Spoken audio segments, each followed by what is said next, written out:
మీరే చెప్పారు మేమొస్తే ప్రజాస్వామ్యం అనే 7వ గ్యారంటీ ప్రజలకు ఇస్తున్నాం, ప్రజలకు ప్రశ్నించే హక్కు కల్పిస్తాం, ప్రజలు ఎక్కడైనా తమ నిరసన చెప్పొచ్చు, పోరాటం చేయొచ్చు అని కాంగ్రెస్ పార్టీయే పెద్ద పెద్ద మాటలు చెప్పింది కదా. ఈరోజు ప్రధాన ప్రతిపక్ష పార్టీగా ఆ దళిత గిరిజన బలహీన వర్గాల గొంతుకగా మేము పనిచేసే ప్రయత్నం చేస్తా ఉంటే ఎందుకు అడ్డుకునే ప్రయత్నం చేస్తా ఉన్నారు? ఇవాళ మా మాజీ ఎమ్మెల్యే మహేశ్వర్ రెడ్డి గారిని అరెస్ట్ చేసి పొద్దున్నే మన్నెగూడ పోలీస్ స్టేషన్ తీసుకుపోయింది, అక్కడి నుంచి ధరూర్ పోలీస్ స్టేషన్ తీసుకుపోయిండ్రు, అక్కడి నుంచి ఇప్పుడు బంటారం పోలీస్ స్టేషన్ తీసుకుపోతుండ్రు. అంటే గంటకో పోలీస్ స్టేషన్ తిప్పుతారా? ఎందుకు అంత భయభ్రాంతులు గురి చేస్తా ఉన్నారు? మేము పరిగి దగ్గర ఇవాళ కల్లాపూర్ దగ్గర ధర్నా కార్యక్రమాన్ని పెట్టుకున్నాం. మేము రాస్తా రోకో పెట్టలే, ఎక్కడ ఎవరిని ఇబ్బంది పెట్టే ఆలోచన లేదు. ఆ రైతుల బాధ వినడానికి, రైతుల గోస వినడానికి కల్లాపూర్ దగ్గర మేము ఒక ధర్నా కార్యక్రమం, ఒక మీటింగ్ పెట్టుకోవడం జరిగింది. ఇవాళ ఉదయాన్నే పోలీసులు అక్కడికి వెళ్లి కల్లాపూర్లో వేసిన టెంట్నంతా కూడా చింపేయడం, టెంట్ను యూనివర్సిటీ భూములు లాక్కుంటా అని చెప్పి అటు ఉర్దూ యూనివర్సిటీ మీద, ఇటు సెంట్రల్ యూనివర్సిటీ మీద, అటు అగ్రి యూనివర్సిటీ మీద, అటు అగ్రికల్చర్ యూనివర్సిటీ మీద పడి యూనివర్సిటీ భూములు లాక్కునే ప్రయత్నం చేస్తుంటాడు. నిన్న చూశాం వ్యవసాయ market committee fruit market land కూడా ఇవాళ దాన్ని కూడా తన అనుయాయులకు పారిశ్రామికవేత్తల పేరిట కట్టబెట్టే ప్రయత్నం చేస్తా ఉన్నాడు. ఇవాళ లగచర్ల చూశాం, లగచర్ల లాంటిదే మరొక భూసేకరణ ఇవాళ పరిగిలో చేస్తా ఉన్నారు. ఏంది మీరు ఆ పచ్చటి భూముల మీద ఎందుకు పడ్డారు? దళిత గిరిజన బలహీన వర్గాల భూములు ఎందుకు లాక్కుంటున్నారు? ఇవాళ ఇది భూసేకరణ కాదు, ఇది దళిత బలహీన వర్గాల ప్రజల మీద దండయాత్ర చేస్తున్నది రేవంత్ రెడ్డి ప్రభుత్వం. మీరేం చెప్పారు ఆ రోజు? కాంగ్రెస్ అధికారంలోకి వస్తే ఎస్సీ ఎస్టీలకు అసైన్డ్ భూములకు పట్టాలు ఇస్తాము అని చెప్పారు. పట్టాలు ఇవ్వడం మాట దేవుడెరుగు గాని ఉన్న భూములు లాక్కుంటున్నారు. పట్టాలు ఇవ్వలే, కానీ దళిత గిరిజనుల భూములే లక్ష్యంగా పెట్టుకుని టార్గెట్ గా ఎక్కడ ఎస్సీ ఎస్టీ బీసీల అసైన్డ్ భూములుంటే అక్కడ ఇండస్ట్రియల్ నోటిఫికేషన్ ఇస్తా ఉన్నారు. రేవంత్ రెడ్డి వచ్చిన ఈ 2 సంవత్సరాల్లో ఇప్పటికే 10,000 ఎకరాలు ఇండస్ట్రీల పేరిట భూములు లాక్కున్నారు. ఇంకో 40,000 ఎకరాలు లాక్కోవడానికి ప్రణాళికలు సిద్దం చేసినారు. రంగారెడ్డి, మేడ్చల్, సంగారెడ్డి, వికారాబాద్, భువనగిరి, ఈ చుట్టుపక్కల హైదరాబాద్ చుట్టూ ఎక్కడ ఎస్సీ ఎస్టీ బీసీల అసైన్డ్ భూములుంటే అక్కడ ఇండస్ట్రియల్ పార్కులని చెప్పి నోటిఫికేషన్లు ఇచ్చుడు, భయభ్రాంతుల గురి చేసుడు, ఇవాళ భూములు లాక్కునే ప్రయత్నం చేస్తున్నారు. మీ మేనిఫెస్టోలో చెప్పిందేంది? వాళ్ళకు పట్టాలు ఇస్తాం, వాళ్లకు అమ్ముకునే హక్కులు కల్పిస్తాం, ఒకవేళ ఎక్వైర్ చేస్తే పట్టా భూమితో సమానమైన ధర చెల్లిస్తామన్నారు. ఇస్తున్నారా? ఎక్కడన్నా ₹1 ఎకరం ఉన్న భూమికి అసైన్డ్ భూమి అని 10 లక్షలు 20 లక్షలు ఇచ్చి లాక్కునే ప్రయత్నం చేస్తున్నారు. ఎందుకు ఈ దళితుల మీద, గిరిజనుల మీద, బలహీన వర్గాల భూముల మీద దండయాత్ర చేస్తున్నారు అని మేము అడగడానికి వెళ్తా ఉన్నాం. మమ్మల్ని ఎందుకు ఆపే ప్రయత్నం చేస్తున్నారు? అది ముఖ్యమంత్రి గారి జిల్లా వికారాబాద్ జిల్లా, స్పీకర్ గారి జిల్లా. ముఖ్యమంత్రి స్పీకర్ గారు ఉంటే మీరు రక్షకులుగా ఉంటారా, భక్షకులుగా మారతారా?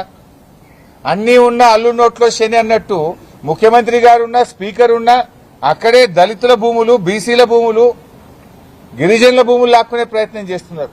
అక్కడే లగచర్ల ఇన్సిడెంట్ చూశాం. ఇప్పుడు మళ్లీ పరిగిలో మరొక దమనకాండ ఇవాళ జరుగుతా ఉంది. పాపం మహిళలు, రైతులు గత నెల రోజుల నుంచి పోరాటం చేస్తున్నారు. మా భూములు ఇవ్వము అంటున్నారు. ఆ భూములను తాతలు తండ్రుల నుంచి సాగు చేసుకుని ఆ భూమి మాకు జీవనాధారం, ఆ భూమితో మాకు పేగుబంధం ఉన్నది, మా భూమి మాకు కావాలి అంటే ఎందుకు నీ అనుయాయులకో నీ కుటుంబ సభ్యులకో ఆ భూములు కట్టబెట్టడానికి గా భూములే దొరికినాయా నీకు? ఆ పేదలేంటే ఎందుకు పడతా ఉన్నావని నేను అడుగుతా ఉన్నా. ఇవాళ మీరు చేస్తున్నటువంటిది కేవలం ఆ ఎస్సీ ఎస్టీల నోట్లో మట్టిగొట్టే ప్రయత్నం చేస్తున్నారు. మీరు మా నాయకులను ముందస్తు అరెస్టులు చేసినా, మమ్మల్ని అడ్డుకునే ప్రయత్నం చేసినా మా పోరాటం ఆగదు. మేము తప్పకుండా వెళ్తాం, అక్కడికి వెళ్లి తీర్థం, ఆ రైతులకు గొంతుకగా మారుతాం. మీరిచ్చిన హామీ అమలు చేయండి, మేమేం అడుగుతలేం. మీరే చెప్పిండ్రు ఎస్సీ ఎస్టీలకు పట్టాలు ఇస్తామని. ఇస్తారా? ఇయ్యరా? ఎస్సీ ఎస్టీలకు పట్టా భూములతో సమానమైన నష్టపరిహారం ఇస్తామన్నారు. ఇచ్చిన మాట నిలబెట్టుకుంటారా, నిలబెట్టుకోరా?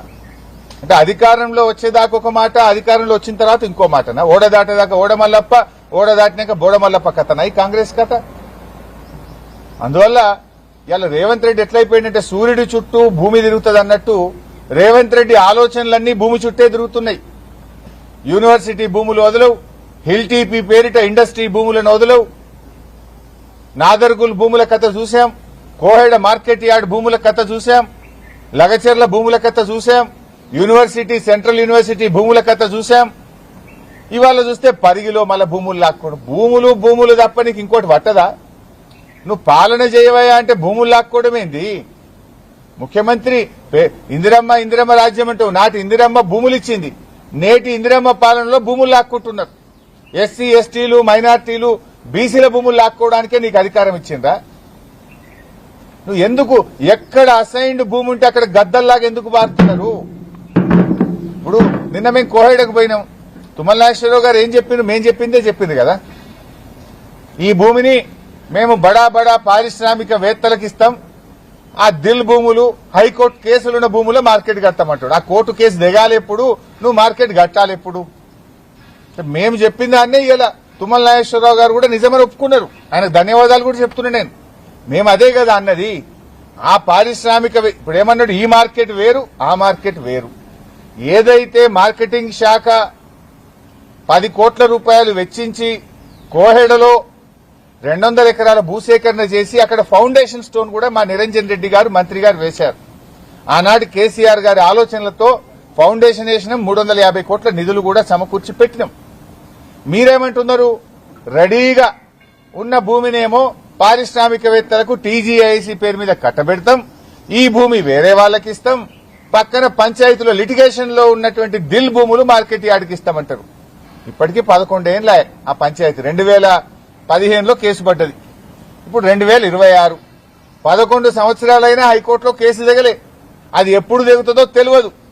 మరి నువ్వు నిజంగా రైతుల పక్షపాతివైతే, నీది రైతు ప్రభుత్వం అయితే, నీ రైతు డిక్లరేషన్ లో నిజముంటే ఉన్న మార్కెట్ యార్డ్ లో కట్నీళ్లు పెట్టిన పొయ్యి, అక్కడ ఆల్రెడీ లేఅవుట్ రెడీగా ఉంది, ప్లాన్ డిజైన్ రెడీగా ఉంది, డబ్బులు రెడీగా ఉన్నాయి. ఇక్కడనే టెండర్ పిలవండి, అంతర్జాతీయ ప్రమాణాలతో ఈ రాష్ట్రంలో లక్షలాది మంది రైతులకు ఉపయోగపడే మార్కెట్ నిర్మించండి. మీరే భూసేకరణ చేయలే. నేను మార్కెటింగ్ శాఖ మంత్రిగా ఉన్నప్పుడే కోహెడ భూములకు 10 కోట్ల రూపాయలు చెల్లించి ఆ రోజు మేము భూసేకరణ చేసినాం. కేసీఆర్ గారి ఆలోచనతో నిరంజన్ రెడ్డి గారు వెళ్లి ఫౌండేషన్ వేసిండ్రు. దాన్ని కొనసాగించమంటే ఈ భూములు టీజీఐసీకి ఇచ్చి దాని నుంచి పారిశ్రామికవేత్తలకు ఇస్తాం, ఇది వేరే మార్కెట్.